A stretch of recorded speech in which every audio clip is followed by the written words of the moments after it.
back to my channel. This is Sacred Scars Unbroken Spirit, and this is my life story. I am writing a book that will be available at a later date.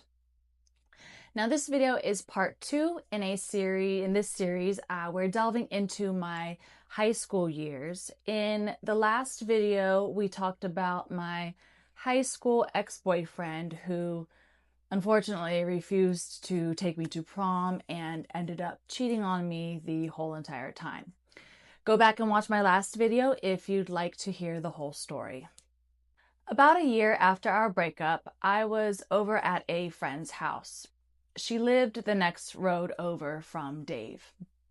I spent a lot of time over at her house, most days after school, sometimes on the weekends. Her boyfriend at the time was also friends with Dave, my ex.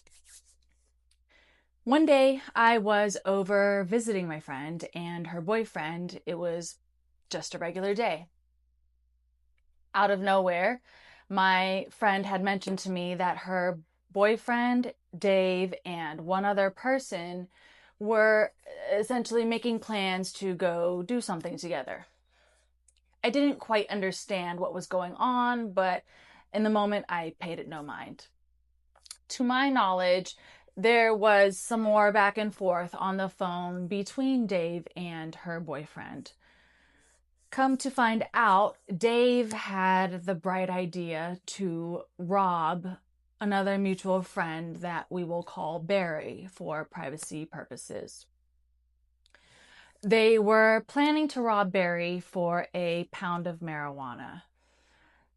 My friend and I were both shocked to find they were going to do this, but also we didn't want any involvement in it, of course. So my friend and I stayed back while Dave, her boyfriend, and another person driving the car went to go do the thing. Now, because I was not present in the car during the actual incident, I can only give my perspective and my truth as far as I understand it and as far as I have experienced it based off of what my friend told me.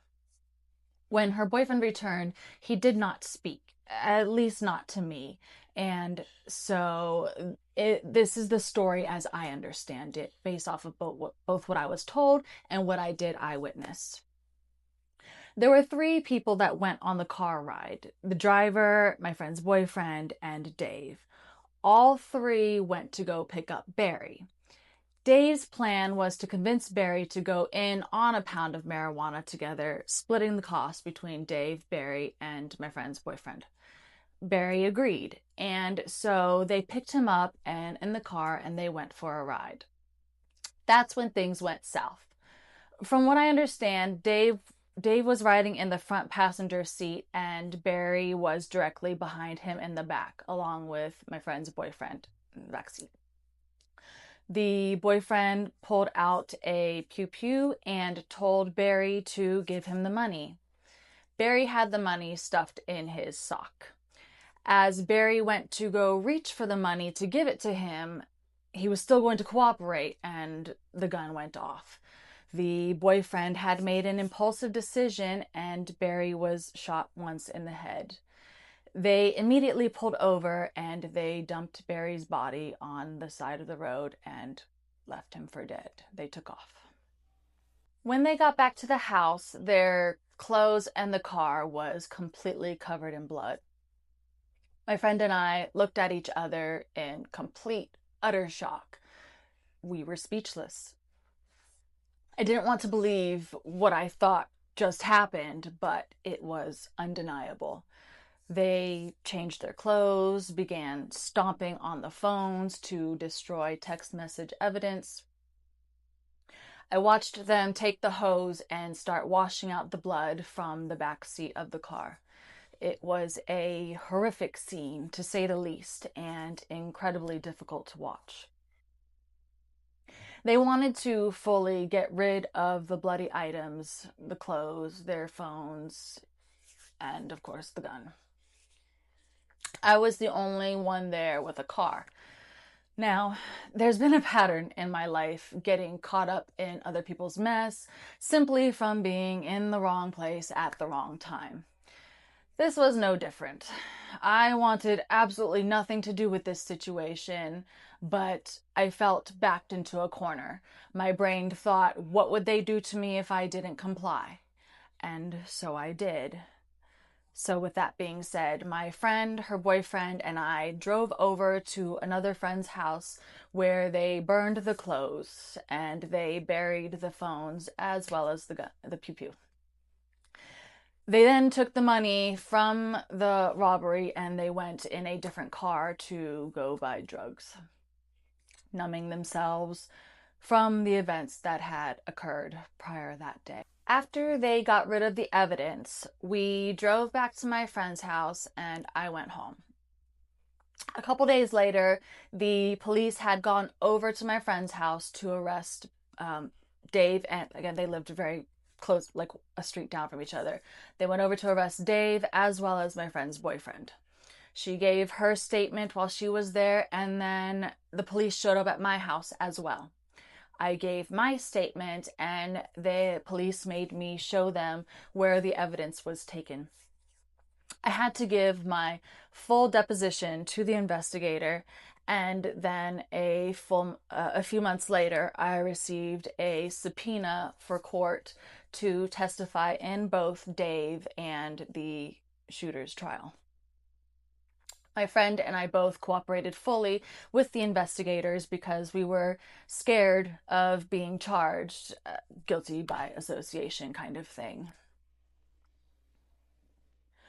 I didn't know Barry very well, but I did meet him a couple times through other mutual friends.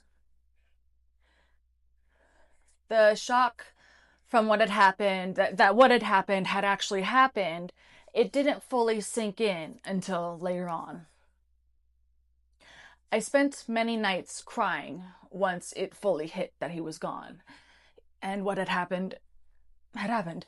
Even to this day, when scripting out this YouTube video, I've had to spend some time feeling my emotions out and healing this particular situation. This trauma still affects me very deeply to this day. A couple nights after the incident, I was watching the news and I saw a silhouette of my face and my name on the screen of the local news. This was not good because at the time I was going to school for nursing, and this could have potentially been very detrimental to my career. So as soon as I saw it, I called the news station and I told them to take it off immediately. This, unfortunately, was just the beginning of my public humiliation by other news outlets as well as the court system. I had to testify in court twice, once for each person arrested. Now, I've been subjected to some pretty horrendous things over time in my life, but this particular traumatic experience very easily makes up at least the top 5 as far as the worst things that I have been through. The defense attorneys completely ripped me to shreds. They were doing everything in their power to discredit my testimony so that they could win for their client. They brought up things from my past. They indirectly were essentially trying to call me a liar. They accused me of being on drugs. They threw everything that they could at me, trying to smear my character and discredit my testimony. This was one of the most difficult things in my life, to look Dave straight in the eyes and to testify against him. I sat on that stand, shaking and crying as the defense attorneys continued to berate me. And the worst part,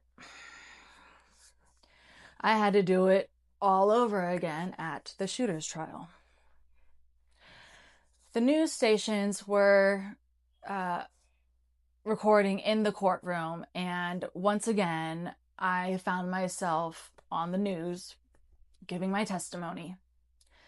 It was mortifying, to say the least. I was embarrassed, scared of what might happen if this affected my ability to get into nursing school.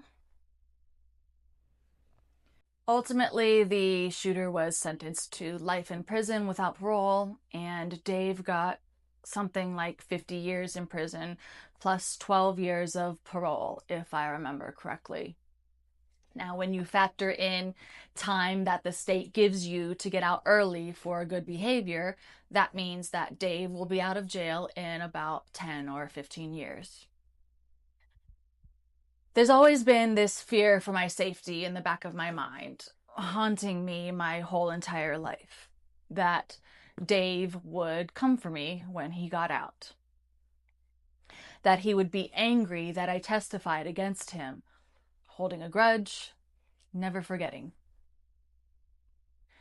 I like to think that he might be reformed when he gets out, but you just never truly know.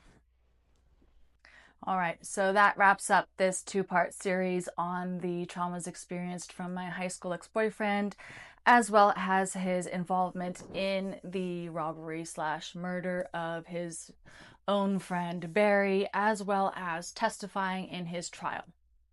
I want to thank you all for supporting me on this journey as I tell my life story. Please be sure to hit the like button if you enjoyed today's video, and be sure to subscribe also for more crazy stories. Thank you all for watching, and I will see you all in the next one.